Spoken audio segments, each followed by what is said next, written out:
Hello everyone, my name is Gagan Garg. Welcome to Apna Gurukul. तो kinematics पढ़ रहे थे हम। काफ़ी सारे लेक्चर हो चुके हैं ऑलरेडी। ऑलमोस्ट 9 या 10 लेक्चर हो चुके हैं, ठीक है।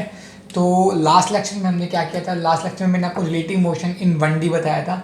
1D में रिलेटिव मोशन कैसे वर्क करता है, कैसे कैसे इक्वेशंस बनाते हैं, कैसे कैसे इक्वेशन सॉल्व करते हैं, आपको सारे ट्रिक्स एंड टिप्स बता दी थी, ठीक है। तो आज के इस लेक्चर में हम 2D पे मूव करने जा रहे हैं, 2D मोशन पे मूव करने जा रहे हैं, जो कि प्रोजेक्टाइल से शुरुआत करेंगे हम कि प्रोजेक्टाइल मोशन कैसा होता है, क्या होता है। आज का लेक्चर बहुत बेसिक रहने वाला है, लेकिन बहुत अच्छा रहने वाला है, ठीक है। बेसिकली फील दिलाऊंगा आपको कि प्रोजेक्टाइल मोशन होता कैसा है, कैसे कैसे काम करता है, कैसे उसकी इक्वेशन डिराइव्स होती हैं। अगर आपको यहाँ से बेसिक से अगर उठाना आ गया ना, तो आप सारे इक्वेशन कर लोगे। इन केस कभी कभी क्या होता है, लास्ट में टिप्स एंड ट्रिक्स जरूर बताऊंगा हर चीज़ की। पर टिप्स एंड ट्रिक्स में क्या होता है कि हाँ, जल्दी काम करने में अच्छी बात है, लेकिन वो हमेशा कई बार याद नहीं रहती। लेकिन अगर बेसिक आपको पता है तो बेसिक को रटने की जरूरत नहीं होती। बेसिक आपको पता है तो आप सब कुछ सॉल्व कर डालोगे, ठीक है। तो आज शुरू करते हैं। अच्छा, सबसे पहले ना प्रोजेक्टाइल शुरू करने से पहले मैं आपको बताता हूँ, अगर एक्सेलरेशन कांस्टेंट हो, एक कॉन्सेप्ट लिख लो स्टार पॉइंट डाल के।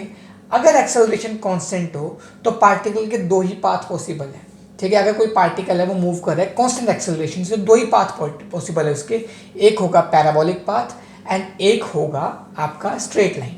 या तो स्ट्रेट लाइन पाथ फॉलो करेगा या फिर क्या फॉलो करेगा वो, अगर एक्सेलरेशन कांस्टेंट है तो। ध्यान में दो, अगर एक्सेलरेशन कांस्टेंट है, लिख लो इसको इस तरीके से, if acceleration is constant, two paths are possible। ठीक है जी। कौन कौन से? One is parabolic and second is straight line. ठीक है, ये दोनों पाथ पॉसिबल होंगे। अब स्ट्रेट लाइन कब कब पॉसिबल होगा, लिख लो इसी तरीके से। स्ट्रेट लाइन कब कब पॉसिबल होगा? If u is equal to 0 और u is parallel to acceleration की डायरेक्शन और u is anti parallel to acceleration. तो एक्सेलरेशन और जो इनिशियल वेलोसिटी की डायरेक्शन है वो एंटी पैरेलल हो, या फिर पैरेलल हो, या फिर इनिशियल वेलोसिटी 0 हो, तो अपने पास जो पाथ होगा वो स्ट्रेट लाइन होगा, अदरवाइज पैराबोलिक होगा। दोनों की जो कॉमन कंडीशन क्या है, एक्सेलरेशन कांस्टेंट रहनी चाहिए। अगर एक्सेलरेशन कांस्टेंट है, दो पाथ पॉसिबल है, स्ट्रेट लाइन या पैराबोलिक। स्ट्रेट लाइन तब होगा जब एक्सेलरेशन कांस्टेंट है और साथ में या तो u 0 है, या u और a की डायरेक्शन सेम है, या फिर u और a की डायरेक्शन बिल्कुल अपोजिट है, 180 डिग्री पे है, ठीक है। तो स्ट्रेट लाइन होगा, अदरवाइज पैराबोलिक होगा, ठीक है। तो इस कॉन्सेप्ट को लिख लो, उसके बाद हम शुरू करते हैं। उसके बाद पॉज करो, नोट करो फटाफट से, उसके बाद हेडिंग डाल दो। हेडिंग डालो क्या? Projectile motion. चलो, अच्छा एक चीज इसके ऊपर एक क्वेश्चन आया हुआ है, पहले शायद IIT में ही आया हुआ है इसका क्वेश्चन। एक अच्छा क्वेश्चन क्या था, ऐसे दे रखा था, u is equal to I cap plus J cap and acceleration is equal to, acceleration दिया हुआ है आपके पास 2 आई कैप प्लस 3 जे कैप। अच्छा, इन्होंने बोला है find the path of the particle. हाँ, find the path of the particle. एक पार्टिकल इसकी एक कंडीशन है और क्वेश्चन क्या अपने पास बोलता है, find the path of the particle. Option क्या रखे अपने पास? A straight line, B is circular, C is parabola and D is ellipse. तो पार्टिकल कैसा पाथ फॉलो करेगा, वो एक क्वेश्चन आया हुआ इस तरीके का। तो कैसे चेक करना है आपके पास? एक्सेलरेशन देखो, 2 आई कैप प्लस 3 जे कैप, ये कांस्टेंट एक्सेलरेशन है, साफ साफ दिख रही है, कोई वेरिएबल टर्म नहीं है इसके अंदर। तो एक कांस्टेंट एक्सेलरेशन है। कांस्टेंट एक्सेलरेशन है तो सिंपल सी बात है, तो स्ट्रेट लाइन होगा, पैराबोला हो, तो इनको तो भूल ही जाओ, स्ट्रेट लाइन या पैराबोला। अब स्ट्रेट लाइन पैराबोला में भी चूज करना है, तो मैंने क्या बोला, या तो u 0, तो u 0 तो है नहीं, ठीक है। सेकंड कंडीशन क्या थी, या तो u के पैरेलल एक्सेलरेशन हो या एंटी पैरेलल एक्सेलरेशन। तो u और a का एंगल देख लेते हैं। u और a का एंगल क्या होगा, u dot a is equal to magnitude of u magnitude of a cos of theta, ठीक है। u क्या है, आई u डॉट a कितना होगा, 2 प्लस 3 अपॉन में under root of 2 under root of 2 दूनी 4 3 3 9 दैट इज 13। तो क्या हो गया, मतलब cos थीटा की वैल्यू कुछ आ रही है, यानी कि थीटा इन दोनों के बीच का या तो 0 भी नहीं है और 180 भी नहीं है, साफ साफ दिख रहा है अपने पास यहाँ से, जो भी वैल्यू आ जिससे मतलब नहीं है अपने को। तो ना तो वो पैरेलल है यू और ए की डायरेक्शन, ना एंटी पैरेलल है, ना ही यू 0 है, और एक्सेलरेशन कांस्टेंट है, तो अपने पास पाथ कैसा होगा, पैराबोलिक। इसका आंसर ऐसे फाइंड आउट होना था। अब ये क्वेश्चन देख के अच्छे के चक्कर आ जाते हैं कि ये क्वेश्चन होगा कैसे, क्योंकि इस क्वेश्चन में सिंपल सी बात है, पाथ ऑफ पार्टिकल पूछे, ज्यादा कुछ दिया नहीं हुआ, तो कैसे सॉल्व करेंगे इस तरीके से, ठीक है। चलो अब हेडिंग डाल लो प्रोजेक्टाइल मोशन। अब प्रोजेक्टाइल को फील करने की कोशिश करना, सिंपल डेरिवेशन करेंगे, सिंपल चीजें करेंगे, पर अच्छी करेंगे। चलो heading is projectile motion.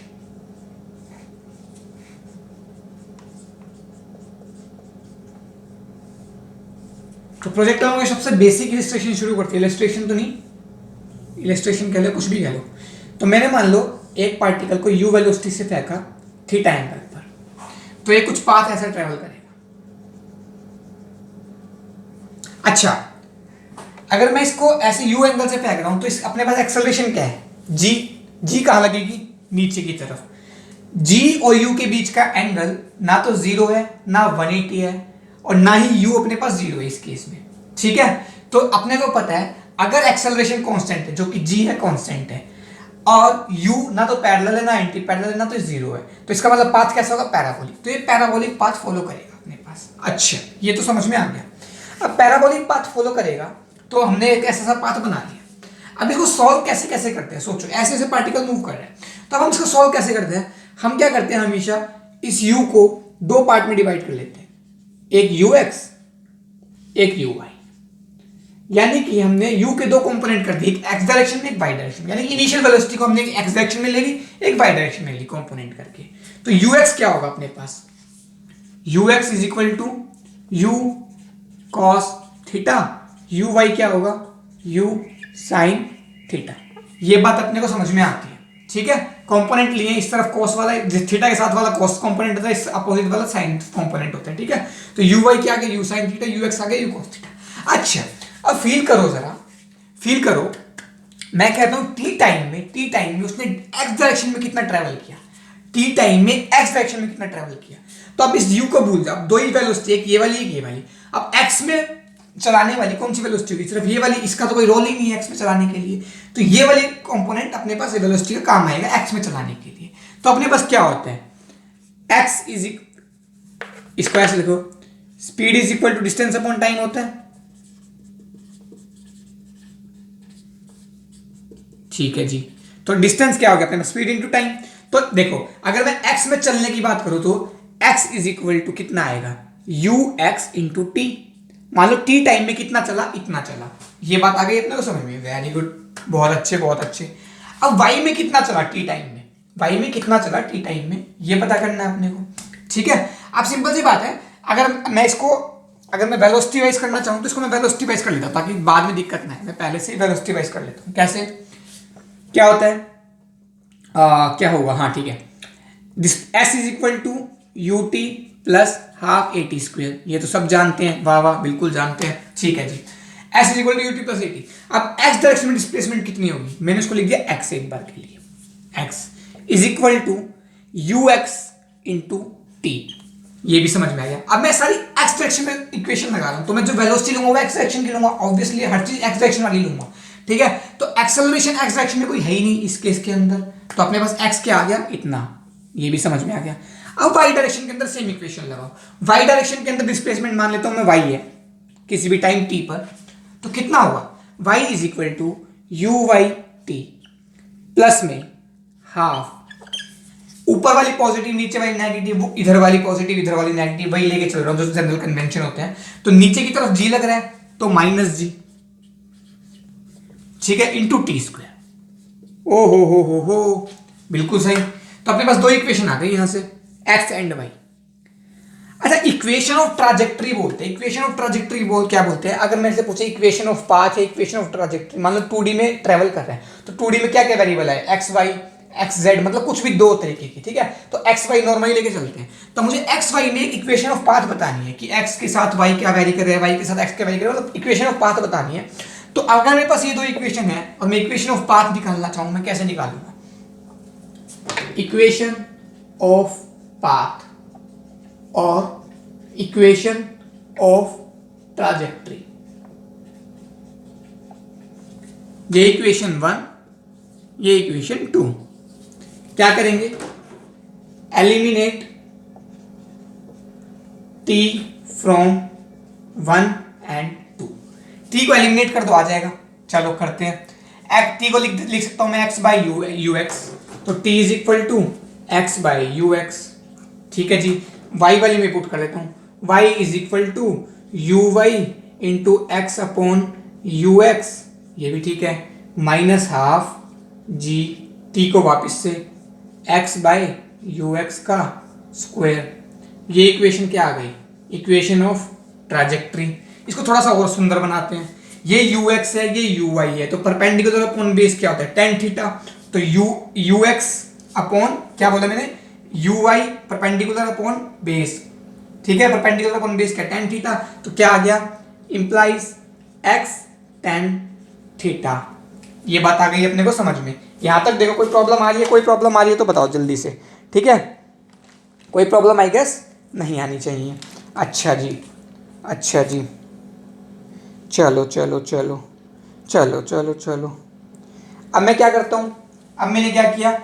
Minus 1/2 g x square upon u x square. U x square क्या है? U cos theta. U x को यू कॉस थीटा लिख सकता हूं। मतलब चाहे ऐसे का ऐसे रहने दो, अपने को बेसिकली समझ में आना चाहिए। कुछ नहीं कर रहा मैं, वैल्यू पुट कर रहा हूं। एक्स अपॉन में you square cos square theta, ऐसे भी लिख सकता हूं। मेरी मर्जी है, लिखना ऊपर नीचे करके लिखना कोई वो मैटर नहीं करता। ठीक है, अपने को बस कॉन्सेप्ट समझना है। ब्लर हो रही है आई गेस, एक सेकेंड। हाँ ठीक है, चलो अपने पास क्या आ गया? प्रोजेक्टाइल मोशन का बेसिक चीजें अपने पास आ गई है। ठीक है, अच्छा जी। अब मैं एक बार फटाफट से नोट कर लो ताकि मुझे बोर्ड पे जगह मिल जाए, फिर अपन आगे मूव करते हैं। तो इक्वेशन ऑफ ट्राजेक्ट्री क्या आ गई? X tan theta minus 1/2 g x square upon u x square, या फिर x tan theta y is equal to x tan theta minus 1/2 g x square upon u square cos square theta. कैसे भी इसको अपने को ऊपर नीचे करके कैसे भी लिख सकते हैं, कोई प्रॉब्लम नहीं, अपने को निकालना आना चाहिए। ठीक है, आखिरी में याद जनरली ये वाली रखो तो ज्यादा अच्छी है। X y is equal to x tan theta minus 1/2 g x square upon u square cos square theta. ठीक है, हाँ जी बिल्कुल, ये वाली इक्वेशन याद रखो तो ज्यादा बेटर है। अच्छा, अब कुछ बेसिक टर्म्स होती हैं प्रोजेक्टाइल में, time of flight, range and maximum height. तो ये क्या है, क्या भला है, कैसे होगी सॉल्व, इस चीज को पता करते हैं। चलो मैं रब कर रहा हूँ, पोस्ट करो, नोट करो, मैं रब करता हूँ। ठीक है, चलो। अच्छा जी,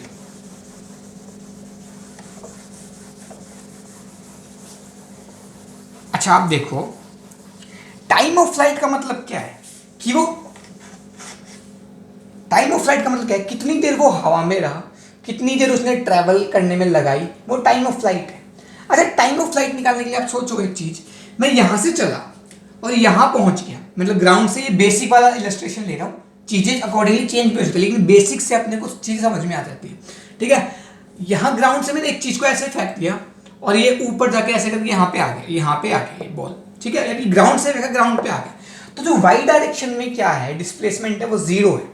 ठीक है, मतलब आफ्टर टाइम टी, यानी कि टाइम ऑफ फ्लाइट क्या है? यहां से लेके यहां तक ट्रैवल करने का टाइम, यही टाइम ऑफ फ्लाइट है। मैंने मतलब कितनी देर वो हवा में रहा, कितनी देर उसने ट्रैवल किया, और जितनी देर उसने ट्रैवल किया उसमें वो ग्राउंड से चला और ग्राउंड पे ही पहुंच गया, यानी कि उस टाइम पे जो वाई की डिस्प्लेसमेंट है वो तो जीरो है। ये बात अपने को समझ में आ गई। तो वाई में इक्वेशन क्या लिखी थी हमने? Y is equal to u y t minus half g t square, ये इक्वेशन लिखी थी। अब time of flight, after time of flight, मतलब टाइम ऑफ फ्लाइट तक, जब टाइम ऑफ फ्लाइट पूरा हुआ उतने टाइम में, उसको मैंने कैपिटल टी लिख दिया। Time of flight is equal to capital t लिख दिया। तो जब टाइम ऑफ फ्लाइट के अंदर उसने जो डिस्प्लेसमेंट थी वाई डायरेक्शन में, वो तो जीरो थी। तो zero is equal to u y capital t minus half g capital t का स्क्वायर। तो यानी कि यहां से क्या आ गया आपके पास? 2u(y) upon g is equal to capital t. ये क्या है? टाइम ऑफ फ्लाइट का फॉर्मूला। 2u/g इस बेसिक वाली फॉर्म में। कई बार क्या होगा, हाइट से फेंक दूंगा, कई बार क्या होगा, एक्सेलरेशन एक्सटर्नल एक्सेलरेशन लग जाएगी, वो चीजें भी बेसिक से डिराइव कर लेंगे। मैं आपको डिराइव करना इसलिए सिखा रहा हूँ, ठीक है, नहीं तो मैं डायरेक्ट बोल सकता था टी की वैल्यू रख लो 2u/g, पर 2u/g हमेशा वो नहीं होगा, ठीक नहीं होगा, ठीक है। कब कब ठीक होगा, कब कब नहीं होगा वो देखते हैं, लेकिन अभी बेसिक सीखो आप, ठीक है। तो टाइम ऑफ फ्लाइट क्या था, टाइम ऑफ फ्लाइट निकाल के अप्रोच क्या है, अप्रोच समझो, फॉर्मूले से कोई मतलब नहीं है। फॉर्मूला रट लोगे अच्छी बात है, याद कर लो अच्छी बात है, कॉम्पिटिटिव में याद रखना भी बहुत इंपॉर्टेंट होता है, पर बेसिक प्रायोरिटी है अपनी। तो बेसिक सीखने का क्या मतलब था, टाइम ऑफ फ्लाइट में क्या हुआ, उसकी जो वाई की डिस्प्लेसमेंट थी वो जीरो हो गई इस केस के अंदर, तो वाई की डिस्प्लेसमेंट जीरो हमने कर दी, तो इक्वेशन लगाई, आंसर आ गया टाइम ऑफ फ्लाइट। ओके, अच्छा ये पॉज करके नोट कर लेना। अब सोचो, टाइम ऑफ फ्लाइट तो हमने बोल दिया, यहां से लेके यहां तक ट्रैवल करने में जितना टाइम लगा उसको time of flight. Maximum height ये दिख रही है कि इस पूरे पाथ में उसने मैक्सिमम हाइट क्या ली, एच मैक्स। अरे सोचो, किसी भी पॉइंट पे वेलोसिटी कैसी होगी, इस पॉइंट पे वेलोसिटी ऐसी है, इस पॉइंट पे वेलोसिटी ऐसी है, इस पॉइंट पे वेलोसिटी ऐसी है, इस पॉइंट पे वेलोसिटी ऐसी है, जब ये हाईएस्ट पॉइंट होगा ना उस पे वेलोसिटी बिल्कुल ऐसी होगी, दिख रही है साफ साफ। तो यानी कि टॉप मोस्ट पॉइंट पे एक्स जो वेलोसिटी का वाई कंपोनेंट है वो तो जीरो हो रहा है, क्योंकि सिंपल सा सोचो ना, इसको दो पार्ट में डिवाइड करके इमेजिन करो, एक ux वाला कंपोनेंट है वो तो इसको इस साइड लेके जा रहा है, uy वाला कंपोनेंट इसको ऊपर लेके जा रहा है। तो अगर इस टाइम पे भी कोई uy का कंपोनेंट होता तो वो और ऊपर जाता, लेकिन ये नहीं गया, क्योंकि टॉप मोस्ट पॉइंट पे y का कंपोनेंट ही खत्म हो गया।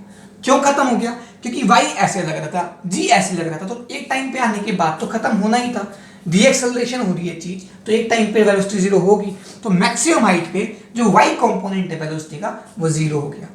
ओके, ये बात आपको ही समझ में। तो इक्वेशन अपने एक इक्वेशन पढ़ी हुई है, v² = u² + 2as।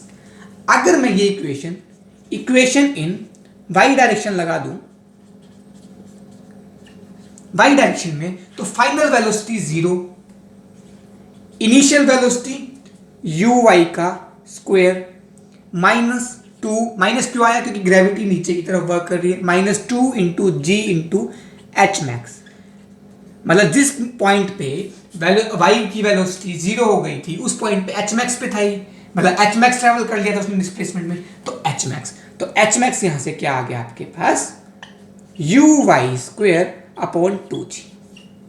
अच्छा, ये भी रट लो, लिख लो, समझ में आया। अप्रोच क्या है, अप्रोच सीखो। अप्रोच क्या हुई कि टॉप मोस्ट पॉइंट पे वेलोसिटी का वाई कंपोनेंट है वो जीरो हो गया। अच्छा, एक बात और नोटिसेबल है यहाँ पे, एक्स कंपोनेंट क्या है, यू एक्स कॉस थीटा, मतलब you cos theta, x component ये है अपने पास वेलोसिटी का। अब सोचो, इस डायरेक्शन के अंदर, एक्स डायरेक्शन के अंदर कोई एक्सेलरेशन तो है ही नहीं, तो पूरे मोशन के दौरान ड्यूरिंग दिस होल जर्नी अगर मैं कहूँ ये बात कि एक्स कंपोनेंट ऑफ वेलोसिटी तो चेंज ही नहीं हो रहा, तो क्या ये सही होगा? हाँ, इस केस में ये सही होगा। क्यों? क्योंकि x के अंदर कोई एक्सेलरेशन ही नहीं है, and change in velocity is equal to acceleration. जब एक्सेलरेशन जीरो है तो वेलोसिटी में चेंज नहीं होगा, तो x डायरेक्शन में अगर एक्सेलरेशन जीरो है तो x डायरेक्शन में वेलोसिटी कभी चेंज होगी ही नहीं। तो यानी कि इस पॉइंट पे अगर मैं x डायरेक्शन की वेलोसिटी पूछूं तो u cos थीटा ही होगी, इस पॉइंट पे मैं इस ये वाली वेलोसिटी पूछूं तो u cos थीटा ही होगी। Right, done. चलो, अच्छा नोट करो और आगे बढ़ो। चलो, अब सोचो, मैंने बोला रेंज का मतलब होता है कितनी दूर तक उसने ट्रैवल किया, ये इस केस में ये रेंज है। अच्छा, अब इसको निकालने के तरीके देखो, ये रेंज है, इसको इस डायरेक्शन में मूव करा कौन रहा है, ux, और यहां से यहां तक चलने में टाइम कितना लगा, टाइम ऑफ फ्लाइट। ठीक है, तो रेंज को मैं क्या ये लिख सकता हूं, ux × T। कोई गलत होगा? बिल्कुल भी नहीं होगा, क्योंकि इस डायरेक्शन में चला कौन रहा है इसको, ux, और यहां से यहां तक पहुंचने में टाइम कितना लगा, T, टाइम ऑफ फ्लाइट। तो कितना होगा, ux × T। डन। तो range is equal to ux, T कितना था अपने पास, 2uy/g। तो ये नेट कितना आ गया, 2ux uy/g। या फिर इसको u cos थीटा लिख दूं, इसको u sin थीटा लिख दूं, तो कितना आ गया, 2u² cos theta sin theta upon जी, 2 cos थीटा साइन 2 थीटा होता है, तो इसको ये भी लिख सकता हूँ मैं घुमा फिरा के, इज इक्वल टू यहाँ लिख देता हूँ, कितना आ गया u square sine 2 theta upon g. I guess कोई भी दिक्कत नहीं आई होगी यहाँ पे, बड़े ही प्यार से बड़े ही अदब से हमने सारा का सारा टॉपिक प्रोजेक्टाइल मोशन का सारा नहीं बेसिक पार्ट हमने कर लिया। अब यार सोचो, अगर आप ये चीज एनालाइज करना सीख जाओ कि एक्स डायरेक्शन में मोशन को स्प्लिट करना है, वाई में स्प्लिट करना है, जो एक्सेलरेशन दे रखी है जिस डायरेक्शन में दे रखी है वो लगा देनी है, बात ही खत्म हो गई। कुछ करना सिखाना पड़ेगा नहीं भाई। अगर बेसिक चीजें दे रखी है इस तरीके की तो सेम फॉर्मूले लगा दो डायरेक्ट। अगर मान लो कुछ घुमा फिरा के दे दिया, मैं बोलता हूँ किसी तरीके से मैंने इस डायरेक्शन में भी एक एक्सेलरेशन कंटिन्यू कर दी, तो मेरी इक्वेशंस चेंज हो जाएंगी, मेरे फॉर्मूले चेंज हो जाएंगे। तो बेसिकली आना क्या चाहिए, अप्रोच। इक्वेशन कौन सी लगी, equation of motion, 3 he equation वही तो लगी हैं, उसके अलावा तो कुछ नया नहीं पड़ा। ठीक है, सॉरी। हाँ, तो अपने पास यहाँ पे क्या आ गया। अच्छा, अब जिक्र कर लिया जाए, एक बार टाइम देख तो लेट मी टाइम 21 मिनट, चलो कोई बात नहीं। अगर जिक्र कर लिया जाए काइनेटिक एनर्जी का ड्यूरिंग दिस होल जर्नी, तो आप सोचो अच्छा, ओ हो, चलो जी। हाँ, अगर मैं काइनेटिक एनर्जी का जिक्र करूं तो आपको पता है काइनेटिक एनर्जी क्या होती है, हाफ एम वी स्क्वेयर। तो यहाँ पे हर पॉइंट पे जो वेलोसिटी का स्क्वायर होगा इंटू 1/2 इंटू एम, ये काइनेटिक एनर्जी होगी। तो आप इमेजिन करो, मैंने क्या बोला, इस केस के अंदर एक्स डायरेक्शन में कोई एक्सेलरेशन है नहीं, तो एक्स डायरेक्शन में वेलोसिटी तो सेम रहेगी। तो एक्स डायरेक्शन में तो हमेशा वेलोसिटी यू कॉस थीटा ही रहेगी। और वाई डायरेक्शन की वेलोसिटी यहां से लेके यहां तक कम होती जा रही है। तो जो है, एक तो ये कंपोनेंट तो हमेशा सेम रहा वेलोसिटी का, और जो ये वाला कंपोनेंट वेलोसिटी का वो कम होता जा रहा है। तो जो नेट वेलोसिटी होगी यहां से लेके यहां तक वो कम होती जाएगी, राइट। अब नेट वेलोसिटी यहां से लेके यहां तक कम हो रही है, तो इसका मतलब काइनेटिक एनर्जी क्या होगी, फर्स्ट डिक्रीज, ठीक है। फिर ये पॉइंट पे काइनेटिक एनर्जी इस पॉइंट पे क्या होगा, इस पॉइंट पे सिर्फ एक्स कंपोनेंट है, वाई बचा ही नहीं। तो इस पॉइंट पे काइनेटिक एनर्जी क्या हो गई, मिनिमम। और उसके बाद देखो, यहां से जैसे थोड़ा सा आगे बढ़ा, यू तो सेम रहा, मतलब एक्स कंपोनेंट तो सेम रहा, और ग्रेविटी नीचे लग रही है और वेलोसिटी भी नीचे जा रही है, तो वेलोसिटी धीरे धीरे करते हुए बढ़ती गई। तो यहां तक होते बढ़ती गई वेलोसिटी। तो यानी कि यहां से लेके यहां तक जो वाई कंपोनेंट है वो बढ़ रहा है, एक्स तो था ही कांस्टेंट। तो अगर वाई कंपोनेंट बढ़ रहा है तो नेट वेलोसिटी बढ़ रही है, तो काइनेटिक एनर्जी बढ़ रही है, तो देन इंक्रीज। तो इसका मतलब थोड़ा सा मैंने शॉर्ट में लिख दिया, इसको लिख लेना। काइनेटिक एनर्जी क्या हो रही है, पहले आधे मोशन में कम हो रही है, यहाँ पे मिनिमम हो रही है, यहाँ पे जीती जाते वक्त बढ़ रही है। ये फील होना चाहिए, क्वेश्चन में हजारों बना सकता हूँ, फील होना चाहिए ये चीज की मैं क्या बोल रहा हूँ, ठीक है। चलो अच्छा, और कुछ आज के लेक्चर में कराने लायक, चलो आज का लेक्चर अपन यहीं समाप्त करते हैं। ये सारा नोट डाउन कर लेना, ठीक है। हमने क्या क्या पढ़ लिया, प्रोजेक्टाइल मोशन पढ़ लिया, थोड़ा सा समराइज कर देता हूँ फटाफट 1 मिनट के अंदर जल्दी स्पीड से बढ़ा के बोलूँगा, मन करे तो पॉज करके या फिर स्लो करके स्पीड को देख लेना। तो हमने आज क्या पढ़ा, तो सबसे पहले पढ़ा कि अगर एक्सेलरेशन कांस्टेंट है तो 2 टाइप की मोशन पॉसिबल है, एक तो स्ट्रेट लाइन, एक प्रोजेक्टाइल मोशन। स्ट्रेट लाइन कब होगा, जब या तो u 0 इनिशियल वेलोसिटी 0, या फिर u एंड एक्सेलरेशन की डायरेक्शन सेम हो, या फिर u एंड एक्सेलरेशन की डायरेक्शन अपोजिट हो 180 डिग्री पे एंगल उनके बीच में, ठीक है, तो स्ट्रेट लाइन होगा। अदरवाइज पैराबोलिक होगा, और पैराबोलिक और स्ट्रेट लाइन तब ही हो सकते हैं, मतलब तब होंगे अगर एक्सेलरेशन कांस्टेंट है। अगर एक्सेलरेशन कांस्टेंट है तो 2 पाथ ही पॉसिबल है, एक स्ट्रेट लाइन एक पैराबोलिक। स्ट्रेट लाइन कब होगी वो बता दिया, पैराबोलिक उसके अदरवाइज, ठीक है। उसके बाद हमने प्रोजेक्टाइल मोशन पढ़ना शुरू किया। प्रोजेक्टाइल मोशन में आपको क्या बताया कि आपको स्प्लिट कर लेना है एक्स और वाई डायरेक्शन में, जिस डायरेक्शन में जो एक्सेलरेशन लग रही है उसको यूज करते हुए, 3 इक्वेशन का यूज करते हुए हमें निकाल देना है। टाइम ऑफ फ्लाइट निकालने के लिए हमने क्या अप्रोच यूज की, टाइम ऑफ फ्लाइट क्या था, मैंने यहाँ से एक पार्टिकल को ड्रॉप किया और यहाँ जाके वापस से ग्राउंड पे आ गया, यहाँ से करके यहाँ पे मैंने वापस से ग्राउंड पे आ गया। तो या अगर वाई डायरेक्शन में मैं अगर डिस्प्लेसमेंट की बात करूँ तो वो 0 थी ड्यूरिंग दी मोशन, पूरे मोशन की बात करूँ तो मैं यहाँ से लेके यहाँ तक की बात करूँ, यानी कि टाइम ऑफ फ्लाइट क्या था, पूरे मोशन का टाइम। तो पूरे मोशन के टाइम में वाई में डिस्प्लेसमेंट 0 थी, तो वाई में डिस्प्लेसमेंट 0 करी, वाई डायरेक्शन में मैंने इक्वेशन लगाई, उससे मेरे का टाइम ऑफ फ्लाइट आ गया। उसके अलावा क्या था मेरे पास, रेंज। रेंज क्या था? Range is distance travel by this, ठीक है, पार्टिकल इन दिस डायरेक्शन, ठीक है। तो ये रेंज थी। अगर इस रेंज की बात करूं मैं तो इस डायरेक्शन में ले जाने वाला रिस्पॉन्सिबल कौन है? यूएक्स। और टाइम कितना लगा है यहां से लेके यहां तक का? Time capital T. तो UX into T is equal to range आ गई। रेंज यहां से निकल गई।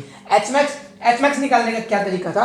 एच मैक्स निकालने का तरीका ये था कि जो वाई कंपोनेंट है वो एच मैक्स पॉइंट पे, जब वो हाईएस्ट पॉइंट पे पहुंच गया तो वहां पे जो वाई कंपोनेंट है वेलोसिटी का वो जीरो हो गया। इनिशियल वाई कंपोनेंट हमें पता है तो हम v square is equal to u square plus 2s की अप्रोच लगाएंगे और वहां से आंसर निकाल लेंगे। बहुत छोटा सा लेक्चर, बहुत अच्छा सा लेक्चर, बहुत बेसिक सा लेक्चर। आई होप आपको समझ में आया होगा। नेक्स्ट लेक्चर में मिलते हैं, तब तक के लिए अलविदा, bye bye, take care. And हाँ, सब्सक्राइब जरूर कर देना चैनल को। सब्सक्राइब नहीं करते हैं लोग, देख रहे हैं लेकिन सब्सक्राइब नहीं करते, तो प्लीज़ प्लीज़ सब्सक्राइब, ताकि आप आगे मेरे साथ कंटिन्यू जुड़े रहें और पढ़ पाएँ। ठीक है, बाय बाय।